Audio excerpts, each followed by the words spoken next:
Hello everyone, welcome to दृष्टि CUET।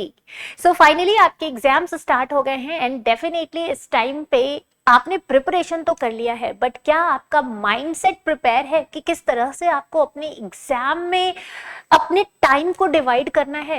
अभी जो CUET का नया पैटर्न आया है उसके अकॉर्डिंग आपको 60 मिनट दिए जाएंगे 50 क्वेश्चन सॉल्व करने के लिए। उन 60 मिनट्स में ये जो 60 मिनट है ना, आपका फ्यूचर डिसाइड करने वाले हैं कि आपको कौन सी यूनिवर्सिटी में एडमिशन मिलना है। तो क्यों ना इन 60 मिनट को हम इस तरीके से यूटिलाइज करें कि ये पेपर हमारा बहुत अच्छे से सॉल्व करा सके। तो चलिए फटाफट से इस वीडियो में क्विकली मैं आपको बताने वाली हूं कि आपको किस तरीके से इस 60 मिनट को यूटिलाइज करना है और कैसे अपने पेपर को सॉल्व करना है एग्जामिनेशन हॉल के अंदर।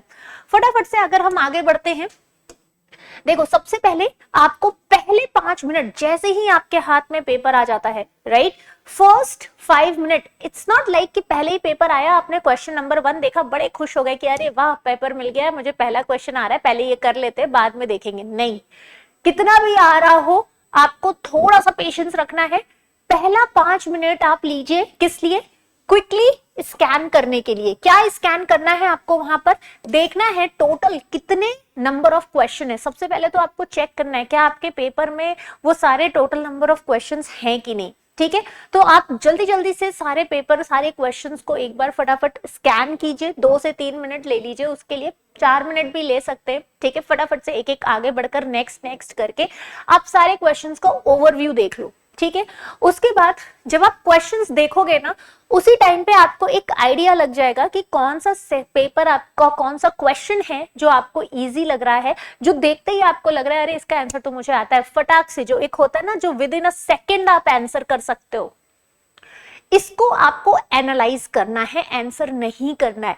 कंप्यूटर बेस्ड है, ठीक है, ऐसा नहीं है कि आपको हार्ड कॉपी मिलेगी और आप पलट के देखोगे। वहां पे आपको नेक्स्ट बटन दबा दबा करके आपको आगे बढ़ना है। हर क्वेश्चन को रफली एक बार फटाफट से देखना है, माइंड में एनालाइज करते रहना है, ये मुझे आता है, ये मुझे नहीं आता है, ये टफ है, ये मुझे सोचना पड़ेगा। ऐसा वाला सीन अपने ब्रेन में आपको एक बार डेवलप कर लेना है। ठीक है, उसके बाद अगर सेक्शंस हैं, आपको देख के ही पता लग जाएगा कि कॉम्प्रिहेंशन वाले जो क्वेश्चन हैं उनको आपको कब करना है। वो थोड़े टाइम लेते हैं, आपको उनको पढ़ना पड़ेगा, उसमें 4-5 क्वेश्चन होते हैं। तो आप इस तरह से एनालाइज कर लो, पहले मैं ये वाले कर लूंगा फिर मैं ये वाले करूंगा। ठीक है, सबसे पहले जैसे ही पेपर स्टार्ट होता है आपको ये काम विद इन 5 मिनट कर लेना है, राइट। ठीक है, 6-7 मिनट भी ले सकते हैं, बट इससे ज्यादा नहीं, कोशिश करिएगा कि 5 मिनट के अंदर अंदर आप ये चीज कर लीजिए। इसके बाद टाइम को आपको डिवाइड करना ही करना है। 60 मिनट का पेपर है जिसमें आपको 50 क्वेश्चन सॉल्व करने हैं अपने CUET के। अब ये जो आपका पेपर है इसमें आपके लैंग्वेज के क्वेश्चंस भी होंगे, डोमेन के क्वेश्चंस भी होंगे और GAT के भी क्वेश्चंस होंगे। ठीक है, सभी क्वेश्चंस का पैटर्न अलग अलग होता है। जैसे अगर आप डोमेन में है, बायोलॉजी का पेपर मिल रहा है तो चलो वहां तो कोई न्यूमेरिकल नहीं है, तो वहां पे आप थोड़ा टाइम मिल जाता है आपको। लेकिन अगर आप केमिस्ट्री और फिजिक्स में है तो वहां पे तो आपको टाइम चाहिए क्योंकि न्यूमेरिकल्स होते हैं, आपको सॉल्व करना होता है। तो अगर आपने टाइम को सही सेग्रीगेट नहीं किया तो आता हुआ क्वेश्चन आपका छूट सकता है या फिर जल्दीबाजी में गलत हो सकता है। अपने टाइम को डिवाइड कैसे करना है? 1 से 2 मिनट आपको सिर्फ देना है एक क्वेश्चन के लिए। पर क्वेश्चन आपके पास 1 से 1.2 मिनट ही होगा। ये 1 से 2 मिनट की जगह आप 1 से 1.2 मिनट रख लो, इससे ज्यादा नहीं देना है। ठीक है, सेक्शनल टाइम लिमिट, अगर बहुत सारे सेक्शन है, वैसे तो आपका जो टोटल नंबर ऑफ क्वेश्चन आता है वो सीधा एक साथ ही आ जाता है CUET में। ठीक है, तो यहाँ पे सेक्शन वाइज तो चीजें नहीं है क्योंकि आपको तो अलग अलग सेक्शन का पेपर ही हो रहा है, तो वहां पे ये चीजें नहीं एप्लीकेबल है। बस आपको ये ध्यान रखना है कि हर क्वेश्चन पे मैक्सिमम 1 मिनट आपको देना है। न्यूमेरिकल वाले पेपर हैं तो वहां पे क्वेश्चन है तो वहां पे आपको 1 से 1.23 मिनट तक आप जा सकते हो। इसके बाद इजी क्वेश्चन से आपको हमेशा शुरुआत करनी है। जैसे जब आपने पेपर एनालाइज किया ना तो आपको पता लग गया देखते हुए कि अच्छा ये वाला तो मुझे विद इन अ सेकेंड आ रहा था। फटाफट से सबसे पहले जैसे क्वेश्चन एक एक क्वेश्चन देखते जाइए, आगे बढ़ते जाइए, थोड़ा सोचना पड़ेगा, ऑप्शंस में कंफ्यूजन है, आगे बढ़ जाओ। फटाक से जो नेक्स्ट क्वेश्चन आ रहा है जिसको विद इन अ सेकेंड आपको आंसर आता है, आप उनको फटाक से सॉल्व कर दीजिए। ठीक है, जिससे होगा क्या, आपका कॉन्फिडेंस बूस्ट होगा। जितने ज्यादा नंबर ऑफ क्वेश्चन आप फटाफट सॉल्व कर लेंगे, आपको लगेगा ओके आउट ऑफ 50 मैंने ऑलमोस्ट 30 क्वेश्चन सॉल्व कर लिए, तो ये आपका कॉन्फिडेंस बूस्ट करता है। और अगर आपको क्वेश्चन आ रहा है, इजी है ना, तो वो 1 से 2 सेकंड लगेगा आपको रीड करने में और 1 से 2 सेकंड लगेगा आपको मार्क करने में। तो ये आपका टाइम भी बचाता है, आपकी स्पीड भी बढ़ाता है और साथ में आपका कॉन्फिडेंस भी बढ़ाता है। मार्क कर लीजिए क्वेश्चंस को where you know the answer instantly, ठीक है, तो उन क्वेश्चंस को आप पहले ही मार्क करके आंसर करना है। After that eliminate the uncertainty in the MCQs. ये बहुत इंपॉर्टेंट है। कई बार जो हमारे एमसीक्यू बेस्ड क्वेश्चंस होते हैं ना, वो या तो सही होते हैं या तो गलत होते हैं, राइट। तो इसमें आपको थोड़ा सा और स्मार्ट प्ले करना है। स्मार्ट प्ले कैसे करना है, आपको ऑप्शंस को एलिमिनेट करना आना चाहिए। जैसे जब अगर कोई क्वेश्चन आता है तो आपने अगर पढ़ाई करके गए हैं, और डेफिनेटली आप सब पढ़ के गए, तो वहां पे आप फटाफट से ऑप्शंस एलिमिनेट कीजिए कि ये इससे रिलेटेड है ही नहीं, ये तो इस चीज के लिए, ये तो इस चीज के लिए। तो जैसे ही आप एलिमिनेट करेंगे आपको वहां पे करेक्ट आंसर आ जाएगा। ये उनके लिए है, उन क्वेश्चंस के लिए है जिनको आपको सोचना पड़ रहा है, क्विक आंसर वाले क्वेश्चन के लिए नहीं, जिनको आपने मार्क किया है कि इसको मैं बाद में करूंगा। वहां पे आप एलिमिनेशन मेथड यूज कर सकते हैं, राइट। इसके बाद लॉजिकल गेसिंग। अब ये जो लॉजिकल गेसिंग है बिल्कुल गलत नहीं है। अगर आपने सिलेबस को एक बार भी थॉरो किया हुआ है तो डेफिनेटली आप आंसर को गेस करके अपने करेक्ट आंसर लगा सकते हैं, ठीक है। तो लॉजिकल गेसिंग करके आप नेगेटिव मार्किंग से भी बच सकते हैं। कोशिश कीजिए कि जितने क्वेश्चन आपको आ रहे हैं कॉन्फिडेंट हैं बस उनको ही करो। अननेसेसरी सारे क्वेश्चंस को सॉल्व करने की कोशिश नहीं करनी है आपको, राइट। क्वांटिटी पे नहीं जाना है, क्वालिटी पर ही आपको फोकस करना है। इसके बाद डिफिकल्ट क्वेश्चन और टाइम को कैसे हमें मैनेज करना है। आपको स्टक नहीं हो जाना है। मान लीजिए फिजिक्स का कोई क्वेश्चन आ गया, कोई न्यूमेरिकल है, राइट, आपने वो पढ़ा हुआ है, आपको वो फॉर्मूला भी याद है, आप फॉर्मूला लगा भी रहे हैं, सॉल्व भी कर रहे हैं, मगर ऑप्शन में आंसर नहीं आ रहा है। एक बार नहीं आया, आपने दोबारा ट्राई किया, एनफ। अब आपको उसके बाद उस पर नहीं लड़ाई करनी है, उससे बिल्कुल भी ईगो पे नहीं ले लेना है कि नहीं नहीं ऐसे कैसे, मैं ये नहीं करूंगा, मैं तो ये करके ही रहूंगा। बिल्कुल नहीं। अगर एक बार में आंसर नहीं आ रहा है, बहुत ज्यादा से ज्यादा आप एक बार और ट्राई कर लीजिए, enough. Skip and return.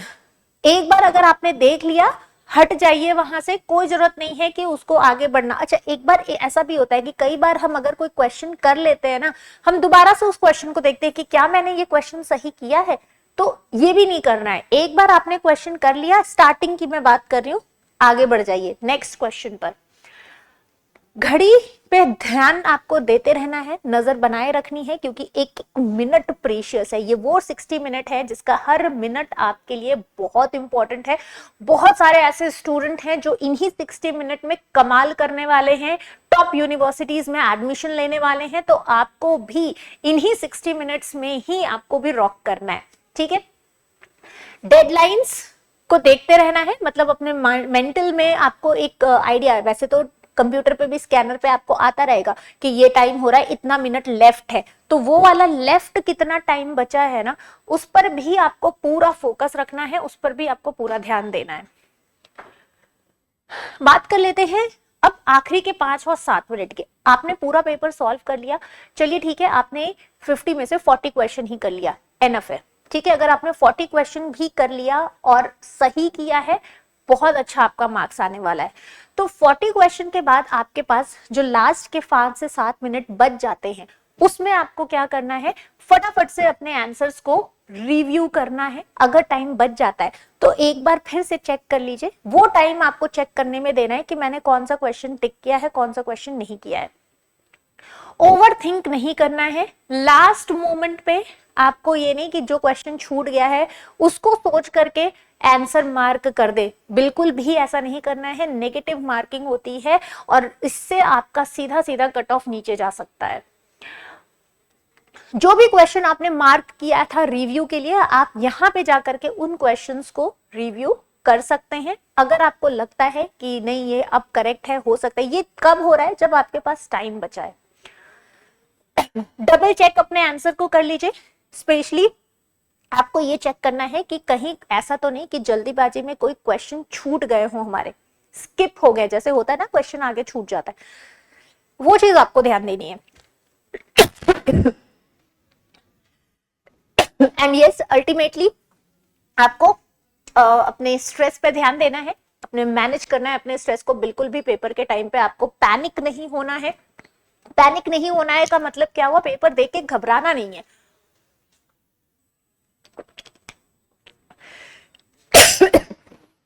Sorry, आपने बहुत अच्छे से प्रिपरेशन की है, सारे क्वेश्चंस अटेम्प्ट किए हैं, डेफिनेटली आपने मॉक टेस्ट भी दिया हुआ है, 12th का अभी आपने बोर्ड एग्जाम भी दिया हुआ है, तो आपको स्ट्रेस बिल्कुल नहीं लेना है। दिमाग में ये लेकर के जाना है कि भाई मैं तो सारे क्वेश्चंस कर सकता हूं।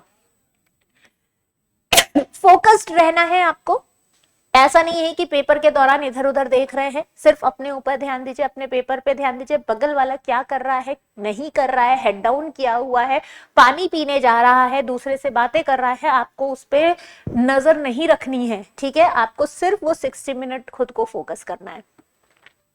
अपनी प्रिपरेशन पे ट्रस्ट कीजिए, डेफिनेटली आपने अच्छे से तैयारी की है and you are going to rock the paper.